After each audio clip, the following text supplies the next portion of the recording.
Good morning, frothers, and welcome back to Wheatlow Brewery. And carrying on with the 1,000-mile beer tour, we're back on tour today with Jamal, and we're visiting Warminster Maltings. So settle down for a real treat with this highly traditional maltings, and not only are we going to take you all around the maltings and see the traditional floor malting process, but we're also going to meet and be shown round by Robin Appel himself. Robin Appel, if you didn't know, is actually the owner of Maris Otter Malt. So all Maris Otter in the world comes from his seeds that he sells as a corn merchant. So I'm not sure if there's anyone more qualified to talk about malting barley than Mr. Maris Otter himself, Robin Appel. So let's go over and join him and enjoy this tour of Warminster Maltings. Hello, fellow beer travelers. Welcome to another road podcast. We need to fix a name for this. Brewers on tour. Join Tour. Jamal and I as we embark on a 1,000-mile epic tour of Great British Brewing. We'll be visiting traditional breweries the length and breadth of the UK, from Lewes on the south coast to the hills of North Yorkshire. We'll be visiting traditional tower breweries, and we'll see steam engines, belts, and even a water wheel. We'll meet brewing royalty. The top and bottom of it all is that there is no finer long alcoholic drink in the world than English cask conditioned beer. And learn from their experience, and we'll even meet the owner of Maris Otter Malt. Maris Otter right over here, Tipple right over there. As well as brewing celebrities. We'll sniff more hops as we go round, and we'll see more open fermentation that you can ever believe. I think that is exactly what it tastes like when I was a child. And Well, you have to put it here. We'll meet more Grab on this, characters. pal. Grab it. Put it on there. Now everything in the brewery will be working. We'll see more machinery. Whilst Jamal drinks his way around the tasting rooms, I'll have to do the driving in the day at least, and put up with the water. That's for the driver. You wanted a pale ale. There you go.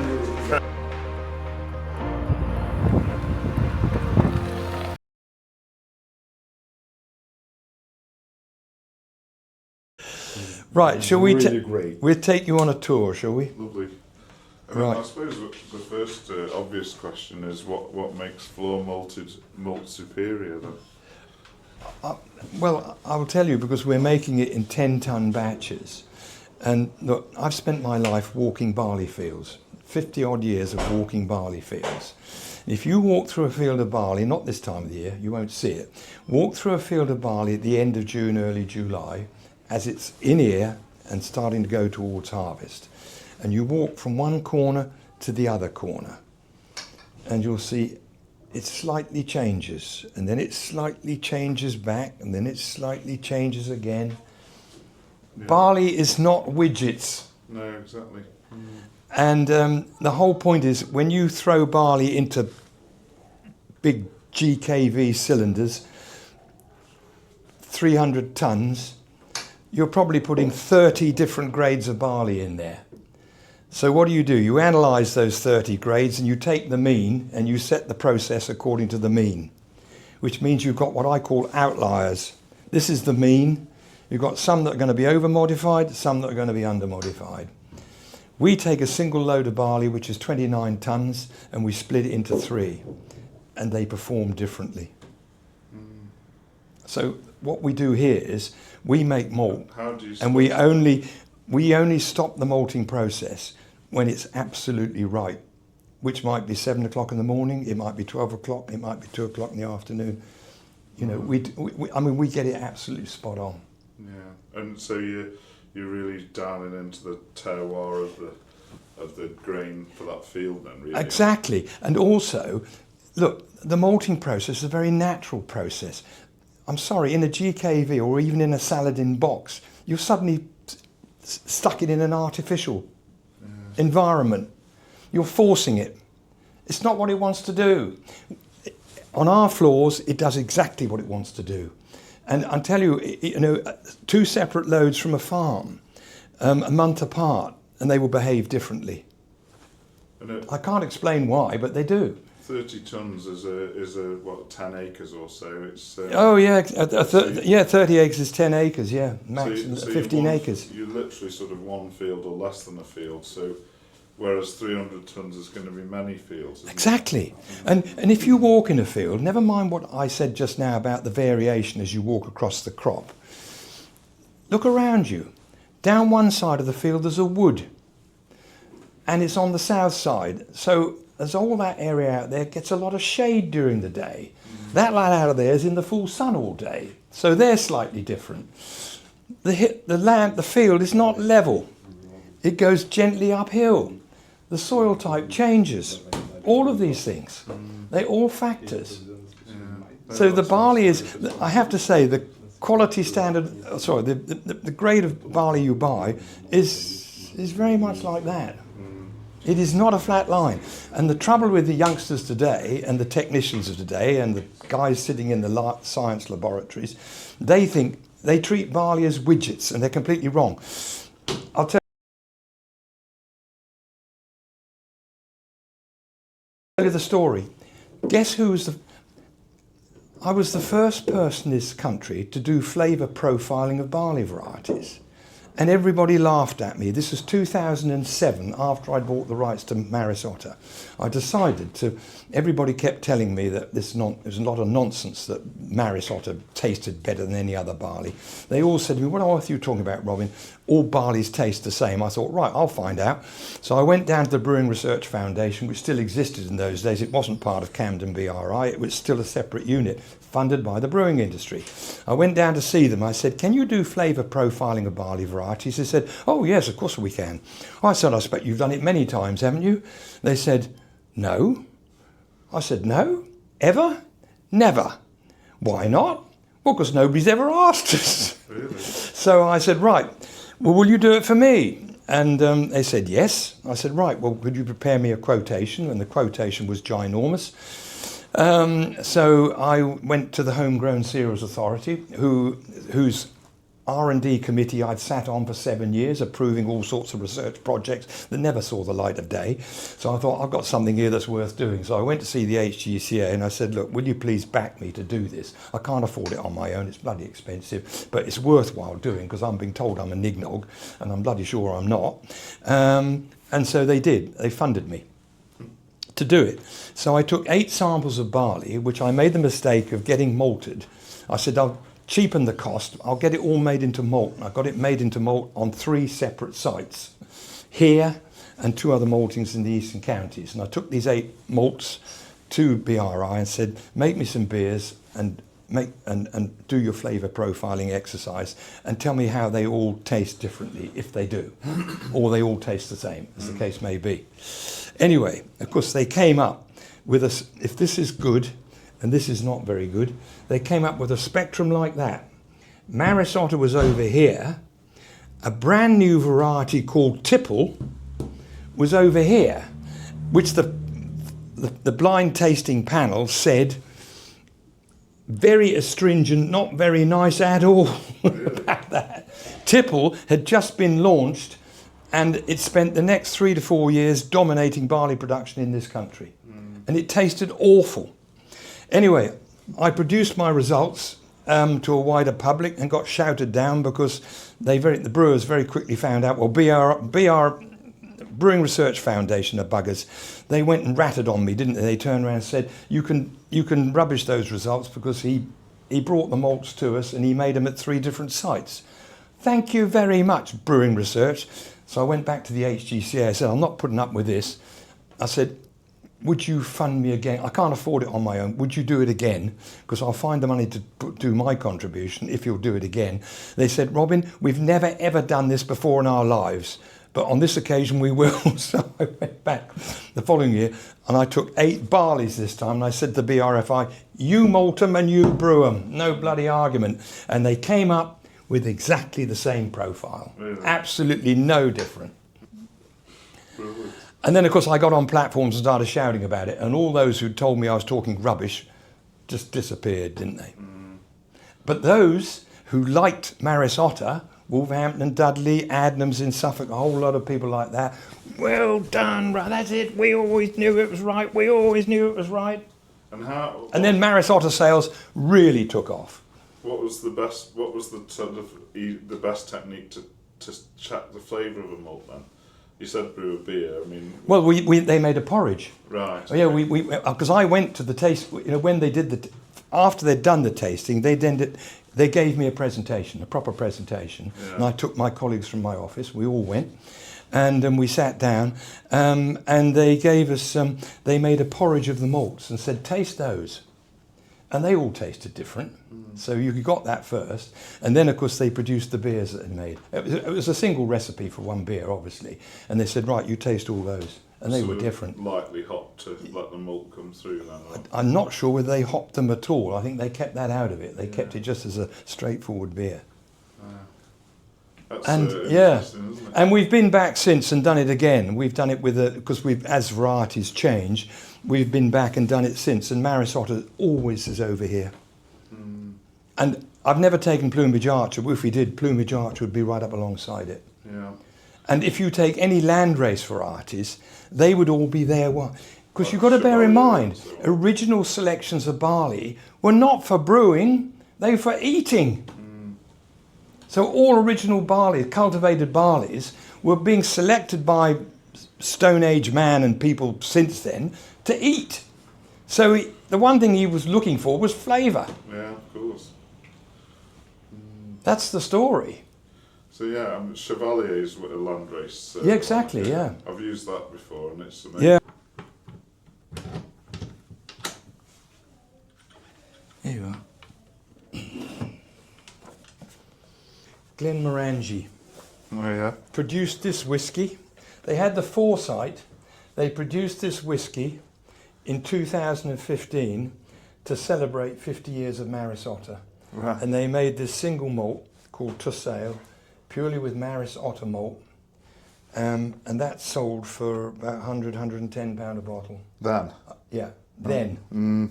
So that's I doubt you can get it now. They gifted me some, obviously, it was very kind of them. I bet that's a valuable thing now then, I should imagine, isn't it? Well, but you know, they was, if you like, one of the first to discover that instead of just buying malt, let's buy a variety and go for flavour. Because all the whiskey boys now are talking about flavour from the malt. Never mind the barrel, which is the other bit, isn't it? The barrel is the colour and everything else, but they think the flavour comes from the barrel. They're suddenly realising, if you want to talk about terroir, start talking about the malt. You get used to it. You might like this. Someone had the foresight to photograph the process here in 1950, before any mechanisation. Nothing. It's completely original. And I've even got the name of all the maltsters, all the guys. Oh, that's lovely. And would they be like 100-weight sacks then in those? No, days? 200. 200 weight. Yeah, coombe sacks. I used to handle those. I used to go down on my knee, look like this, throw it over my shoulder, pick myself up. So that's like that would be 100 That's kilos. a coombe sack, 16 stone it is. Yeah, that's it's Yeah. roughly 100 kilos, I'm sure. It is 100 kilos. Yeah. Yeah, there were 10 sacks to a ton. Yeah. And those were, in those days, imperial tons, not metric tons, imperial tons. But it is similar, isn't it? I think. Yeah, they're very good. One fireman would look after 2 kilns. Really? So he'd be fit Yeah, then? he was pretty bloody busy, because he's having to raise and lower the heat according to what the process was going. Right. You know, I mean, you start off with a gentle heat, then you raise it, and then of course you want more colour, you keep raising it. And he had to get that absolutely right, otherwise the malt came off and it was wrong. Yeah. And so what heating method do you use nowadays? Gas. Or gas, yeah. So that's really easy to control. And you'll see in a minute, I've got the unique combination here because I've got a state-of-the-art, latest technology gas-fired kiln I put in 2017. Right. It took 2 years to build it in Switzerland and Germany for me. It's the smallest model I can buy, it was much bigger than I needed, but that's the only one I could buy. So we got that absolute last word in technology when it comes to kilning, to go with the original traditional method of making the malt in the first place. It's a unique combination, and I tell all my customers, we're so lucky to have those two things together. And how many tons can you put in that kiln then? Oh, we do one single our floors are 10-ton batches of barley, which end up being about 15, 16 tons of what we call green malt, because we've added water to it. Yeah. And then that's what goes onto the kiln. Right. Is that 15, 16 tons. And then they shrink that down to 8 tons of malt, just under. Because the barley comes in at 14% moisture, the malt goes out at 4% moisture max. So you've shrunk all that, you see. Plus the fact you've germinated and lost the germ. What are the qualities that you're looking for from the farmer then? Well, variety first of all, obviously. It's got to be the right variety. The most important element is, would you believe, not nitrogen, it's germination. It's got to grow 98% minimum. Yeah. If it doesn't grow 98%, we're not going to get the extracts for the brewers. So we want top-notch germination. Then, of course, we're concerned about the nitrogen. The nitrogen ideally wants to be between 1.4 and 1.65, and we like them lower rather than higher. And what happens if nitrogen's without those parameters then? We just can't take it. We have to, I mean, we're small. We are a very tiny business here. And I'm surrounded by farmers everywhere. And these are farmers. I formed my company, Robin Appel Limited, in 1980. Nearly all the farmers around here have been my customers for over 45 years, so I know them all. I mean, they could grow me enough barley to keep me going for the next 100 years. Never mind just 1 year. Well, but what I mean, I know that it'll go to I can shop feed, around and find the barleys I want, yeah. But what I mean is, what's the sort of negative effect to a brewer for if the nitrogen's too high or too low? Oh, well, the higher the nitrogen, the lower the extract again. Right. Because instead of, look, the brewer wants starch, and if you've got protein, you haven't got starch. I mean, we're talking about 2 or 3%, 1-2%. That's not a big, but they make a big difference in the scale of things. That's what it is. The more protein you have, the less starch you have. So you want the low protein. Yeah. And it will affect the clarity perhaps Yeah. as well. Yeah. Interesting. So and does your raw material from the farmers come from farms in Wiltshire or further afield, or? We're mostly buying from Hampshire, Wiltshire and Dorset. Yeah. But also Cotswolds, because again, people want provenance. I mean, one of my biggest customers, when he gets going again, and he's out of action at the moment because he's produced too much whiskey, is the Cotswold Distilling Company. And all his barley is grown on the Blenheim estate. I set that up for him because he wanted Cotswold barley, so I set it up on the Blenheim estate. And the Blenheim estate produces 500 tonnes of barley every year, which they sell to me and have done for the last 30, 40 years. And he takes what he wants out of that. So that comes from there. We're just about to go to a beer festival down at Newton Abbot, where we're promoting Devonshire barley for Devonshire ales, because they are now thinking about going back to how it used to be. When I was a kid, sitting in the back of my father's car, I was brought up in Suffolk, we had a holiday home on the Norfolk coast. As we were driving through Suffolk to go to Norfolk, I would go past pubs that would say Tolly Cobble Suffolk Ales or Green King Suffolk Ales. And then we get into Norfolk and it'd be Morgan's or Bullard's Norfolk Ales. So people used to talk about their ales as being associated with the county. Yeah. And of course, you're going back to the days when they had their own maltings, so they bought their barleys locally. So it would have been, a truly Norfolk ale or a truly Suffolk ale. And provenance and terroir has all come back into the conversation now. I started talking about it in 2010 and no one was listening, but I kept shouting about it. I've been shouting about it ever since. I picked it up from the World Atlas of Wine, that's where I came from.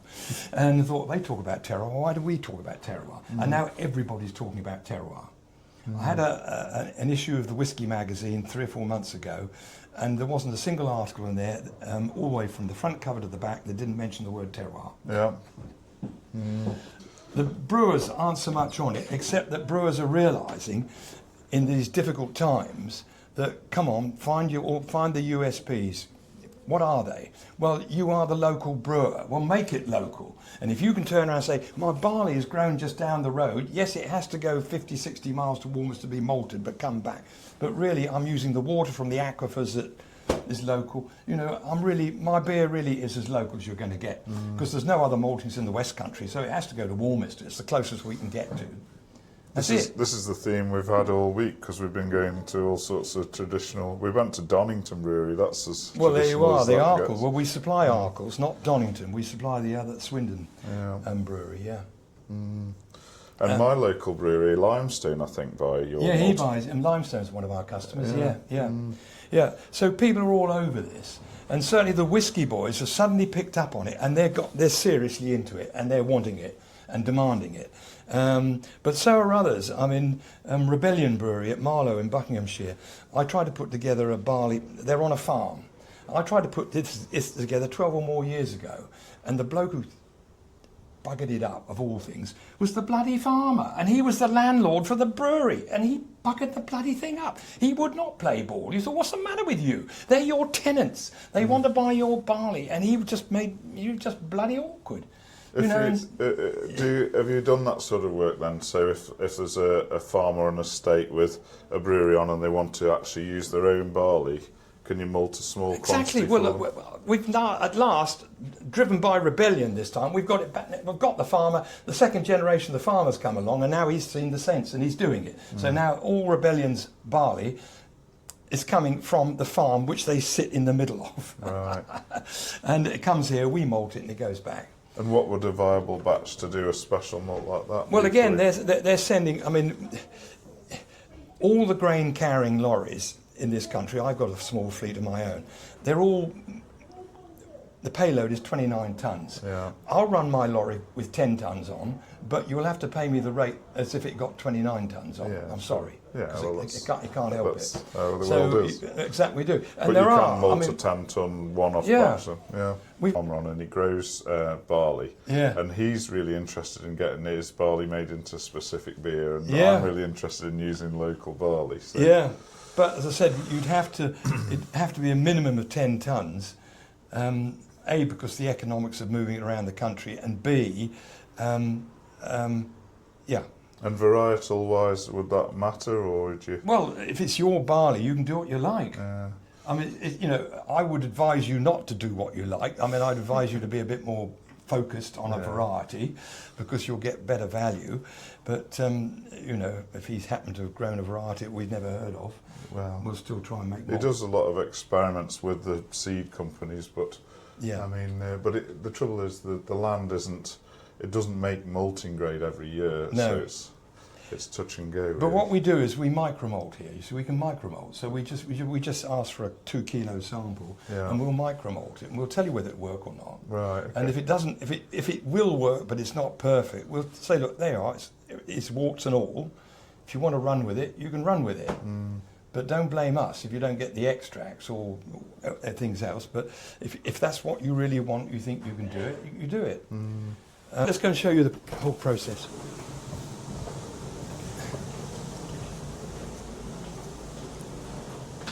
The building with the fire escape coming out of, that is the original barley store, and it's still the barley store. Okay. It was all in sacks originally, but now, of course, we've got bins, barley bins up there. Yeah. So we're storing it in barley bins up there. And then underneath are the steeps that you saw those guys shoveling out of, and we'll go there next. We've then got 2 floors, germination floors, one above the other. And then, of course, each pair of floors had its own kiln. Yeah. This is kiln number 1, and this process is replicated 4 times across the complex. Yeah.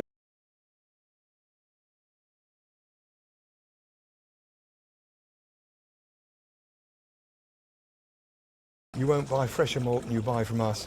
We make it on a Wednesday, we pack it on a Thursday, they deliver it on a Friday. Yeah. And that is like all food, I say to people. I'm a cook, I like cooking.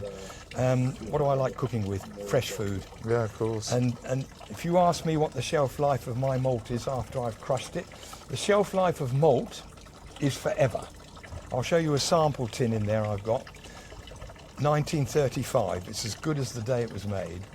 Malt will keep forever once you've dried it down to less than 4% moisture.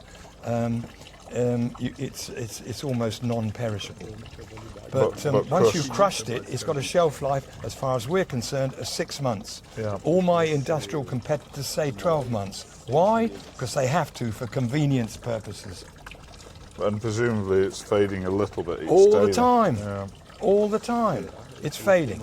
And you could be buying from one of the big boys, you could be buying 9-month-old crushed malt, because they've got these bloody great warehouses with all these racks, and all this malt is already crushed, bagged up, waiting for someone like you to ring up and order it. But so many brewers, small brewers and home brewers, don't crush their own malt, do they? No, they don't, so they buy it crushed. In other countries, because occasionally viewers from overseas say, why do you buy your barley crushed, your malt crushed, why don't you crush it yourself? And because in other countries it's because perhaps the storage conditions aren't as cool or what have you, they never buy it crushed. So. Well, mills aren't cheap. I mean, we've got 2 Ruddock mills here. Those cost the price of a new car. I mean, they're not cheap things. So for a small brewer, it's really off the list of expenditure. Yeah, sure. So they have to buy it crushed. But the great thing, if they buy it crushed from me, as I said, if they get it on a Thursday, I made it on a Tuesday. Yeah. And they open the bag and they know that. Yeah. The smell that just comes out, woof. That's the difference. It makes a huge difference. Right, this is the beginning of the process. These are the original steeps, except they're slightly different because the one you saw in the photograph, the coping stones are down here. They were half the height and took half the volume, but they would be filled up more frequently. Wow. But what we do is we put the barley in here first, then we add the water, and we steep the barley over about 3 days. The first day we only put it under water about 4 to 6 hours maximum, because it's quite a shock to the system, plus the fact that it very quickly runs out of oxygen, and rather than oxygenate the water, we drain the water and allow the barley to rest for the remainder of that 24-hour period. And on day 2 we put it under water for about 10 hours and then drain it away, and on day 3 we put it under for about 12 hours. And what happens is on day 1 we go from, the barley comes in here at 14% moisture from the farms maximum. We take it to around about 20, 21 on day 1. Day 2 we take it past the magic 32% moisture. 32% moisture is the point at which germination kicks off. So we just about get past the point at which germination starts on day 2. And then day 3 we take it up to about another 10%, 43, 44% moisture. So well, exactly. Once germination starts, the enzymes kick in. And the first ones that kick in, the ones that attack the cellulose. Then there's another phase comes in that attacks the protein layer underneath the skin. Yeah. They break those 2 down first, and then they start attacking the starch. And that is the point when you've done the cellulose, you've sorted the cellulose out, you've sorted the protein layer out. That's the point at which you've already started on the starch and you have to stop it. And that's when the brewer wants you to stop it as quickly as possible, because all you're doing is eating up his extract. Yeah. And that's what we're able to do here so accurately. As I say, it could be 7 o'clock in the morning, it could be 12 o'clock later in the morning, it could be 4 o'clock the following the same afternoon, or it could even be the next day. Because we're working with ambient temperatures. In winter, it's less predictable, and then even in summer with high temperatures, it's very unpredictable. So we have to live with our malts on the floors, and we deal with them accordingly. There is no blueprint for making our malt. Yeah. We absolutely refuse to write one. You can't write one. You have to literally suck it and see, as they say. And all our maltsters are trained to work like that. Wow. Yeah, and that's how we make our malt. You guys have to jump in here to empty this. Yeah. Once the water's gone, they jump in there and they shovel it to the base of the augers. That drops it to the base of this auger here. This auger takes it up and drops it to the base of that auger there. That auger, you can see, is on a semicircular rail. So it swings around through that semicircle, depositing the green malt. We call it green malt now. It's depositing the green malt all around that floor. There are 2 hatches in that floor, and the skill of the maltsters to allow half of these bulk coming out of there to drop to the bottom floor. So he can lay half along the bottom floor and half along the top floor. Yeah. You must get it 50-50 because you've got to treat each floor exactly the same. You can't have a 60-40, that's no good. So is the floor 10 ton roughly then? 10 tons of barley, we're now 15-16 tons of green malt. Of course, yeah. So we're 7 or 8 tons of green malt bottom floor, 7 to 8 tons of green malt top floor. Yeah. Same depth, same everything. And absolutely the same. So you treat it exactly the same. The depth is what, 8 inches or 6 inches? It varies. In winter, we get up to about 6 inches, 7 inches, because we'll put more in the steeps and we'll push it a bit more up in there, because we can afford to do it. The temperatures are cold enough, we can have it deeper. Right. You come here in a day in June when it starts, we've had a hot week, we're going 8 tons in the steep, and it's a whole lot thinner on the floor. Right, okay. Because then adapting to the the conditions. temperature raises up a lot more quickly. The guys who work the floors, in the winter they work 7 o'clock till 4 o'clock, and that does it. In the summer, they never switch off. Right. They go home at 4 o'clock, they come back at 8 o'clock, they go home again, they come back at 2 o'clock and go home again and come back at 7 o'clock. Because is it exothermic? We then, just that need process? to keep it, we need to keep turning it. Which you see is where the pneumatic maltings come into their own, they would say, because it's all automated, so it just keeps going, but Yeah. it's still not the same. No, quite. Yeah. That's No, our amazing. guys will come back here and they'll plough these floors at 8 and 9 o'clock at night, and they'll plough them at 2 o'clock in the morning. They'll do it. Really? Yeah. It's part of their job. They accept that. Amazing. What the neighbours don't like is them using the malt mower, as our friend here chose to do one Sunday morning at 6 o'clock. The malt mower makes quite a lot of noise. And he woke them all up in the house. And I got this very irate letter saying, could you please refrain from making all that noise at 6 o'clock on a Sunday morning? Right, so there we are. Now then, our water, we have our own well. So all our water comes from the aquifers of the Wylye Valley. One of the more famous chalk streams of Great Britain. We've got that box over there, which is a box of tricks that sorts all the water out and makes sure it's all right. Environment Agency come here every month and test the water so it's safe. Yeah. If there's any problems, they switch us off and we have to revert to tap water for that period. You've got filters there and UV Yeah, all as of well. that. Yeah, all of that. And are there any particular properties of the water mineral-wise that are important, or does that not really matter that much? Not that I'm aware of. I'm not a brewer and I'm not a chemist, so I can't tell you, but I'm not aware of that. Brewers are obsessed with water, aren't they? But Yeah, but I that's suppose the water that's going into their beer. Yeah, yeah. Not my water is not going into their beer. exactly that. Yeah. I mean, And there's none of it left at the end. I'm going to say either. they're getting 4% from me. It's nothing.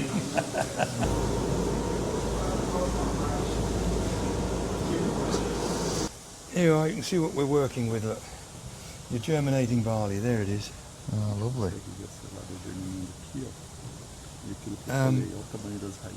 And we have to keep managing that on a day-by-day basis. And we're using... What stage is this at now? Nearly done? This will probably be about day 3, day 4. Sorry, I'm not here every day, so I don't know, but I'm guessing that looks to me, that is not anywhere near. The ultimate test is you take a grain and you crush it between your thumb and your forefinger. And that's still pretty tough. Right, I can flatten it, but I can't squeeze, I nearly can. I'm starting to squeeze it out, you see? Yeah. But what I should be able to do is I should be able to squeeze it and smear my finger with the starch. Right. And that's the point at which you know you've done enough. But you see, like, I've well and truly changed the shape of it, so it's breaking down. We're getting there, but we're not there yet. Let's probably say between 3 and 4 days, I would think. And we're managing it with these tools, look. The original malt plough that they've used for centuries. Wow. That piece there is probably 120 years old at least. And then you've got the malt mower, which is like a lawn mower. The blades go around that way, and they throw the... actually, the guys drag it along...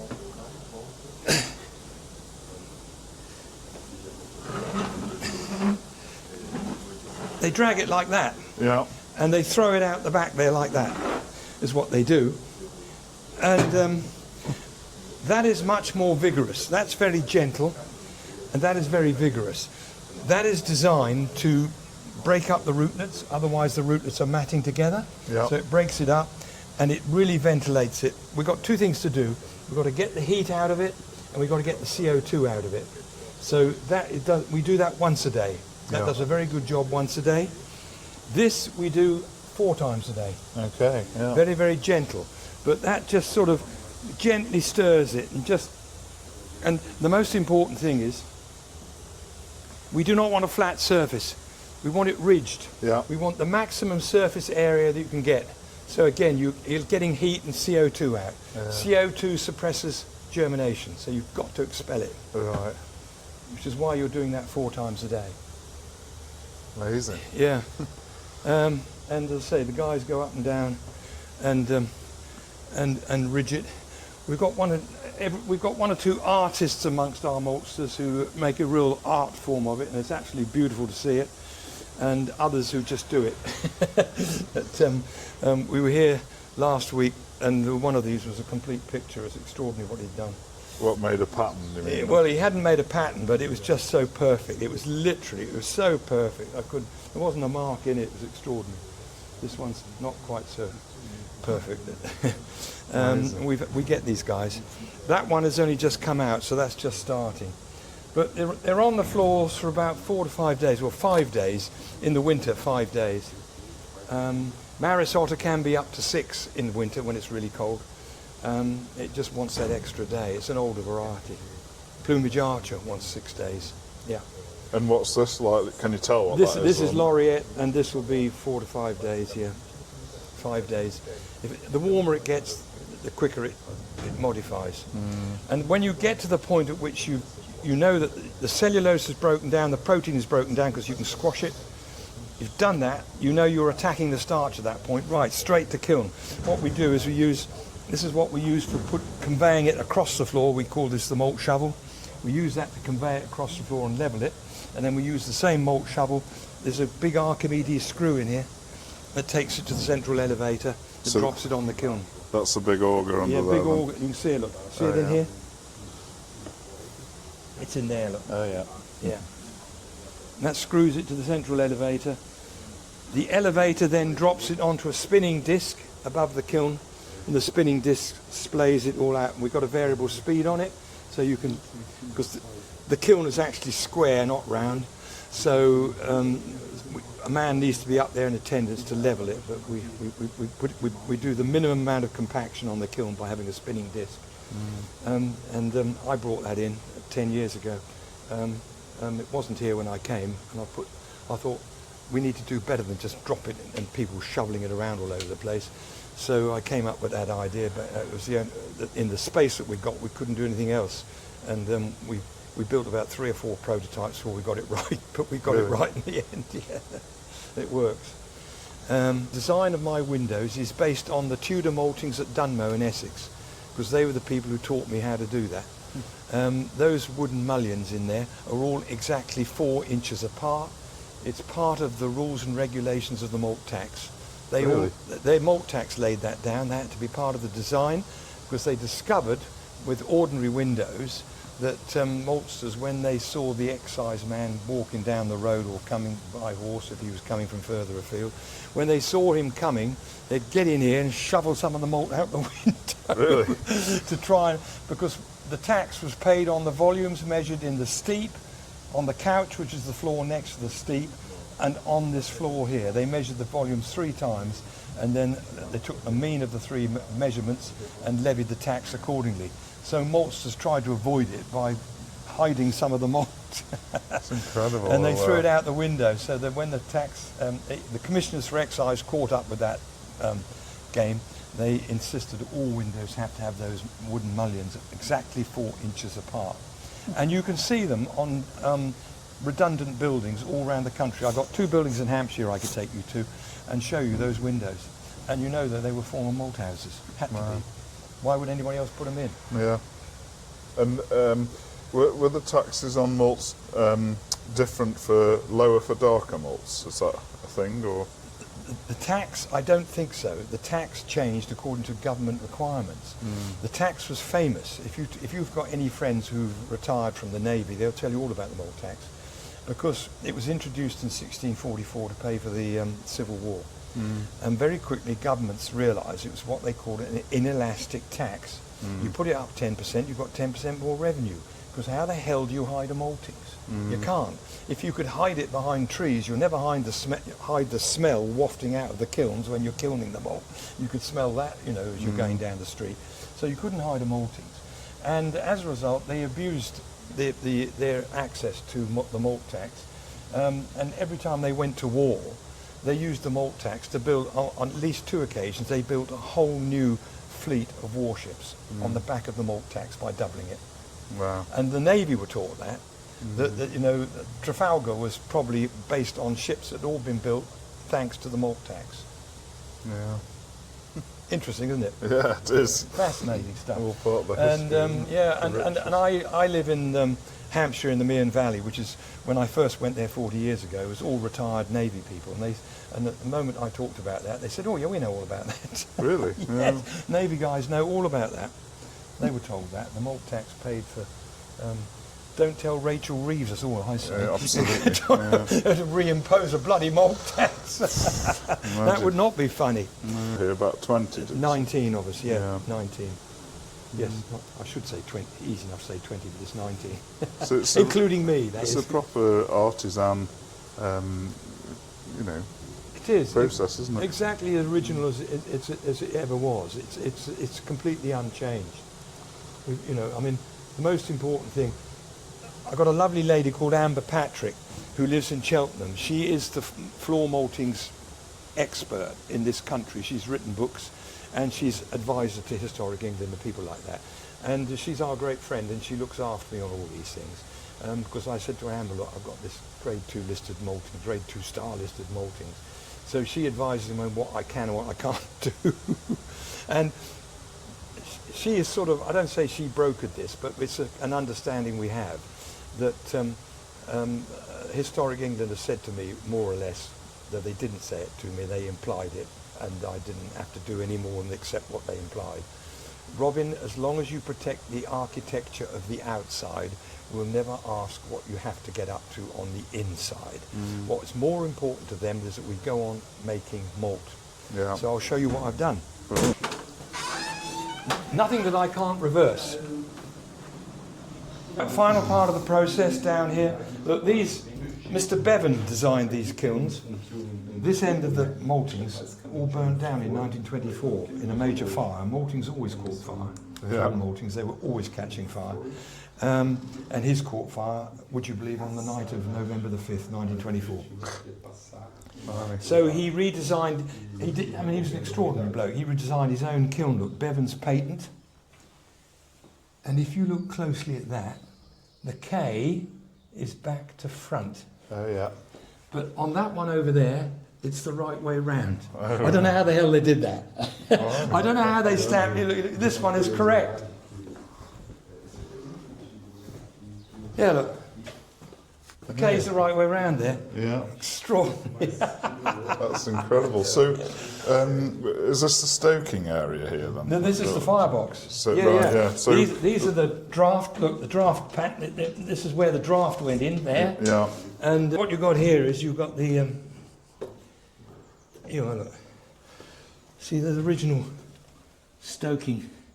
Yeah. And then, of course, you pull on this. See, I'm not going to do that. That'll get you pull that up, but you're taking the ash out of there and shoveling the coal in there. I think is what you were doing. Yeah. But there's not a lot of room for swinging your shovel, is there, around here? No. Everybody was swinging a shovel, I can tell you. Yeah.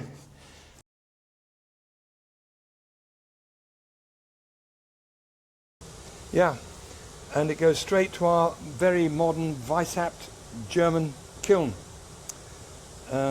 which when we installed that in 2017, 2018, we suddenly were able to expand the spectrum of malts that we could make. We could make darker malts and we could make even paler ones. A fantastic piece of kit. Anyway, but we work. This is a brilliant piece of kit, and we are. I'm not technical enough to tell you enough about it. If Liam Mulder, my number 2, is here, he'd tell you all about this. But we're able to work with some of our lager, particularly our lager enthusiast customers, and actually make specialist malts for them. They want particular specifications. We're able to do it.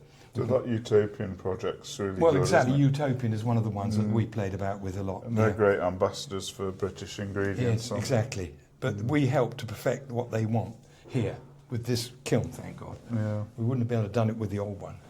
But Yeah. I mean, you know that lager brewers, they want to buy malt from me that's even paler than the barley that comes here, which is bloody not impossible to do. But and what they don't realise is that lagers come from Germany, don't they, or that part of the world, and or wherever you, Czechoslovakia or whatever. But the point about, you're talking about continental climates, and the barleys at harvest in continental climates are bleached. Our barleys in this maritime climate are not bleached. They were 4 years ago. We had bleached barleys. We had that very hot summer 4 years ago. We had bleached barleys back in this country. I've seen bleached barleys. When I first started in this industry in 1963, I used to see bleached barleys. But mostly you don't see them. But they don't realise that, the reason for these pale, very pale malts that you want is because you're trying to replicate bleached barleys which are only grown on the continent.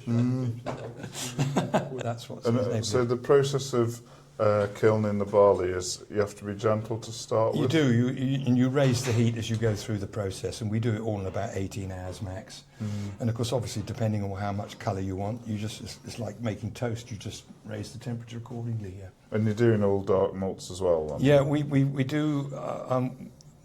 We go darker than Munich with one which we call Maltings Gold, which is a shade darker than Munich, and then the other end we didn't used to have what we called a Pilsner malt, but we call it our Czech malt. But it's instead of our extra pale, we've now got one that's paler than that, which we call our Czech malt. And varietal wise for that, you'd use the Laureate then? Laureate would for those, yeah. But is that naturally paler or anything, or is no, not it's really not. making That's much the whole point. difference? And it depends on season. Some seasons can be quite high colour. Yeah. It's very much about the season. You need long, hot, dry spells to get low colour barleys. Yeah. But I mean, you've got to, as a brewer, you've got to work with the natural harvests of hops and barley. Until I say this, the wine growers go with the seasons. Why shouldn't brewers? Exactly that. Yeah, we talk about a vintage. Yeah, change the vintage of your beer. Well, I mean, right, give it a date, for heaven's sake. Why do you say this is 2026, that's 2025? You can do the final part of the process is to separate those rootlets on this drum here, and this is it. This is what the farmers buy from us as malt colms. Oh, yeah. Very high protein, and they love it. Particularly beef stock. Beef stock would like this. You mix it with rolled barley and molasses and other things, and it's a really valuable animal feed. And we've got. I should take you to the packing house, shouldn't I? I'll show you the pack house. And if you're dealing with little brewers, is it a sort of half pallet minimum order? You'll see it. They're mostly taking a ton, or 2 tons. Some we've got customers who take up to 10 tons at a time, and then of course containers are 20. And then we're loading bulk, of course. Yeah. We've got a number of customers who take bulk, so it goes out the front. But this is a typical, here you are, look, South Hams Brewery down in Devon, Kingsbridge. That's a ton for him. And it's 40 bags, mostly pale ale, and it's topped up with your coloureds, your roasted ones, and your torrefied wheat and things like that. Yeah. Plumage Archer. Plumage Archer pale ale malt. That's interesting. He wants that. He's obviously doing something a bit special. I wonder if he's brewing something for the Maltings Fest in a fortnight's time. Tyrrell, Westmoreland, Bays. He's down in Devon again, Paynton. He takes 2 ton each time. Yeah, nice. Yeah. And I say all freshly made. When he gets it, it'll be 3 or 4 days old at maximum. Wow. So this is our pack house. These are barley bins coming in. This is all malt coming out. We've got a reasonably automated packing plant down there. It's not completely automated. We don't stack as well because the trouble is we're stacking 4 or 5 different grades of malt onto a single pallet. So you need to be able to intervene. Yeah. So we still do it by hand. We don't make the crystal and roasted malts. I got no space for ovens. Look, I'm surrounded by houses, so I import up a maltster called French and Jups from Stansted Abbots. I know him, yeah. He specialises in coloured and roasted malts. That's all he does. Yeah. He doesn't do white malts, so he makes all our coloured and roasted malts. And I've made no secret of that from day one. Told all our customers they're all bought in, but we're a one-stop shop. That's the most important thing. That's all they Well, want. they're very good maltster, aren't they? They are Like- very good. They do Yeah. it really, really well, and they put it all in our own bags. So all we have to do is help ourselves to the pallets and just create the finished pallet ourselves. And again, we've got another Ruddock mill in there, so we can crush in there individually if we have to. Yeah. So this is all raw material coming in. Edme, he supplies us with particular malts that we can't make. We import them. So as I say, we're a one-stop shop. That's the most important thing. Our customers make one call, one delivery, job done.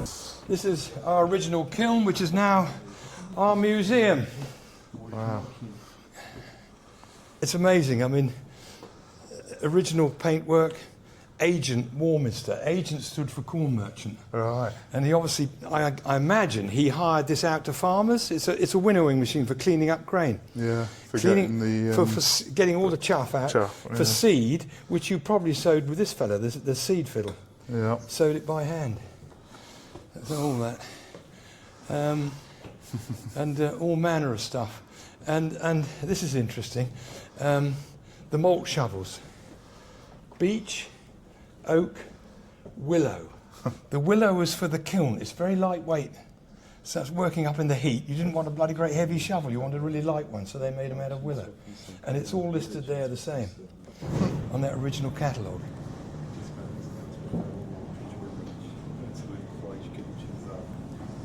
Original malt barrows made by Robert Bovey at Bury St Edmunds used to make these. We found that original poster advertising them. Wow. This is a Warminster one. This one came from Tuckers of Newton Abbot. And simple because they turn on their axis almost.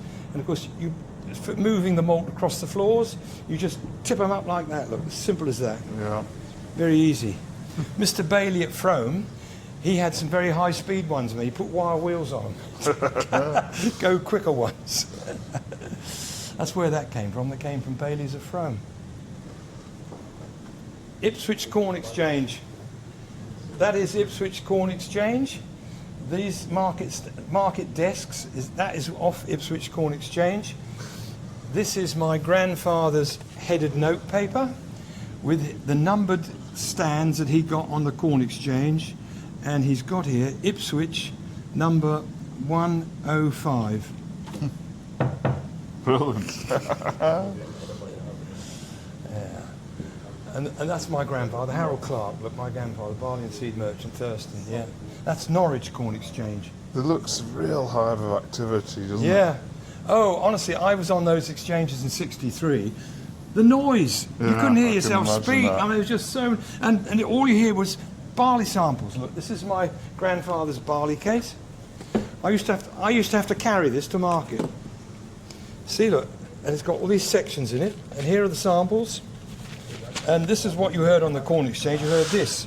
You heard that all the time. That's all you heard. And the barley was all over the bloody floor. And what's this one? That's a barley cutter. You just pour the barley into there, drops in there, cut it in half, To see what the inside's and then like. you cut it open, and you could see whether if it was all snowy white, low nitrogen, steely, high nitrogen. Really? Yeah, everything was bought on the eye. You see, here I like my grandfather's sample packet, telephone number, Pakenham 6. Wow. How about that? Yeah, I've got all this stuff. And this is his original market case with his name. Mr. Corcoran made this, and he engraved his name on the locks. Extraordinary, isn't it? Beautiful. Well, we put them all back, So you see. this was the original kilning. Exactly, original there was floor. like this Yeah. fire from Yeah. above. and Yeah. the ceiling is Yeah. like the original one. Exactly. Yeah. This is all original. Yeah. Sorry, this is all brand new, but I've Brand new, recreated but- it. yeah, Yeah, created. but it's copied the original, which is number one, which is original. Yeah. Exact copy. That's amazing, that is. The floor. I never noticed when we walked in. I tried to show you. And of course, we put these viewing panels in here, so if the guys are ploughing the floors, you can see it happening from here. Yeah. Wow. There we are. Well, it's Sorry, there's a lot of stuff. amazing what you've done. It's tremendous. And Well, I haven't done this on my own, you know. I've done it with this whole team of people here. They've been brilliant, and particularly Jerry the foreman. He's been extraordinary. He's sort of taken ownership, like me almost, of of the whole place, and made sure we've got everything absolutely right. He's all over it. And have you been able to bring young people into the business to Yeah, learn yeah. the I ropes? got fathers and sons here. Yeah. Yeah, it's good. We're getting youngsters coming all the time. I've got brothers and sisters. I've got a brother works on the floors. His sister works in the office. She only joined us 2 or 3 years ago. She's brilliant. She does all my social media, and she now writes my newsletters. I've trained her to write my newsletters. I've been writing them for 6, 7 years. And I said, look, I've got to hand this over at some point. And she's taken it on. She's brilliant. I don't mind delegating. And as long as they don't cock it up, I'm very happy to delegate. And it's the only way to get them. And when you give them that responsibility, it's amazing how they respond. Yeah. They come up a whole layer in one go. If you just said, I'll edit it. No, just give them a free hand. They really go for it then. Yeah. No, I think it's. No, that I would is say if good. anybody said, "What's your strength as a businessman?" I said delegation, probably. And you have to watch people. I've watched people I've delegated to. I've watched them lose a lot of money very quickly. They never do it again. They do it once and they never do it again. Yeah, well, that's fine. Yeah, exactly. You've got to allow the mistakes. haven't Exactly. They once they've made the mistake, they don't make it a second you? time. And if they know that you'll let them make a mistake, then Yeah. you'll You've got to. keep being bold. Then, You've got won't to, you? haven't you? Otherwise, Yeah. you're too Yeah. you're not Yeah. risk taking enough. No, I mean. In Brazil, did you say you can only get Maris Otter from Dingemans? Yeah, now just for Dingemans. Or Dingemans is the only man outside the UK who we supply Maris Otter barley to. So is it Yeah, true and Maris Otter barley? Mr. Dingemans came to me. I started selling him organic barleys for organic malt in 2006. I personally did that. I opened the account with Dingemans personally, and I started selling him barleys then. And then on the back of that, after 3 or 4 years of selling him organic barleys, which he used to buy quite a lot of me, he then said, could he have some Maris Otter, which we said we wouldn't do that. We wouldn't let it go outside the UK. But we knew Mr. Dingemans well enough by then, been to see him, and lovely family business. And we thought, he's a man we can trust. And so we do supply him with the barley. We won't supply anybody else because we're frightened the barley will go into the maltings and out the other side and go into the field. Yeah. And then you've lost control of it. Right. You can't have that. Mr. Dingemans promised us that would never ever happen. Yeah. Yeah. Interesting. Yeah. So Mr. Dingemans exports to Brazil, does he? Yeah, back we have crisp malt there. Crisp malt. Chris Malt. Yeah. But they stopped sending malt to Brazil. Then Oh, right. Dingemans started to sell malt, Maris Okay. Otter for us. Ah, right. Yeah. So Well, that's the only Maris Otter we can buy in Brazil now. that is coming, grown locally here, and taken across mostly to Mr. Dingemans. It all goes by so road. it comes here, goes Yeah. to Belgium, then Yeah. goes to Brazil, Brazil, then yeah. goes to my brewery. But it comes through me. It comes through me. It comes through Robin Appel Limited. Sources that for Mr. Dingemans. So it's the full cycle. Yeah, exactly. You're Closing standing. like Exactly. here. You and Thank I. you so much. You are standing in front of each other. Exactly. I originate that barley for you that goes to Mr. Dingemans and comes to you. Amazing. Yeah. Ah. Thank you very much. I think I've run out of things to tell you now. You're probably relieved. Thank God. That was absolutely fantastic. Thank you very much for your time. Well, it's different, isn't it? Well, Frothers, I think that was just an absolutely amazing and fascinating tour of Warminster, and I learnt a lot. There was some stuff before we started filming about the history of Maris Otter and how landrace barleys were modified and adapted and crossbred by Dr. Bevan in the early 20th century to give us the modern, more stable, reliable malts such as Maris Otter that we use today. So one of the malts that I hadn't actually heard of that we came across down there, heritage malt, was Plumage Archer. So in a future episode we're going to be brewing a beer with Plumage Archer from Warminster Maltings to by way of kind of a tribute to this tour and this visit. So look out for that one in the future. Let us know in the comments what you thought of this video, and what a great character again Robin was, and very generous with his time to show us around and give us such a thorough explanation of every part of the process. So thank you to Robin, and thank you to Warminster Maltings for making us so warmly welcome. Leave us a like, subscribe to the channel. We always like to see your comments. I read every one, reply to almost everyone if I can. Until next time, frothers, I'll just say, frothin' ale. Cheers.